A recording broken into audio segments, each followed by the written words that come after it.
Hello guys, আমি এখন রান্না করবো মুরগির মাংস। মুরগির মাংস রান্নার জন্য পেঁয়াজটা কিন্তু আমি কড়াইতে দিয়ে দিয়েছি, পেঁয়াজটা ভেজে নিচ্ছি।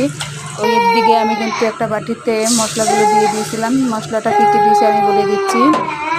মশলা দিলাম আমি হাফ চামচ হলুদ গুঁড়ো, 2 চামচ মরিচের গুঁড়ো, হাফ চামচ আদা বাটা, হাফ চামচ জিরে বাটা, স্বাদ মতো লবণ। এগুলো সব একসাথে দিয়ে বাটিতে পানি দিয়ে আমি দিয়ে দিলাম। ওইখানে দিয়ে দেওয়ার পর মশলাটা কিন্তু আমি ভাজে নিয়েছি।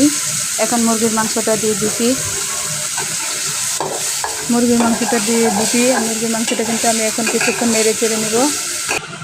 নেড়ে চেড়ে পানিটা দিয়ে দিছি, পানি দিয়ে ঢাকনা দিয়ে দিলাম। অল্প কিছুক্ষণ জাল হবে, দেখেন জাল কিন্তু হয়ে আসছে।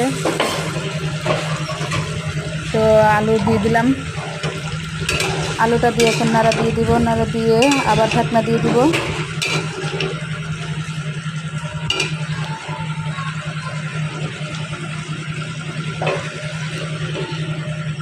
তো ঢাকনাটা কিন্তু দিয়ে দিছি।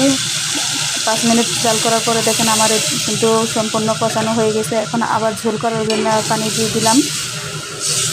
পানিটা দিয়ে নেড়ে চেড়ে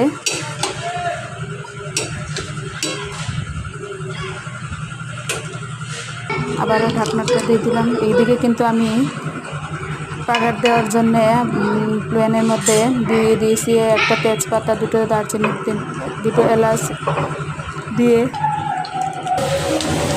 তো পেঁয়াজ দিয়ে এগুলোকে আমি কিন্তু ভেজে নিচ্ছি। আস্তে আস্তে এটা যখন বাদামি কালার হয়ে আসবে, তো দেখতেই পাচ্ছেন আমার এটা কিন্তু ভাজা হয়ে গেছে। এইদিকে তরকারিটা হয়ে গেছে। তো আমি এই সব কিছু একসাথে বাগারটা দিয়ে দিব।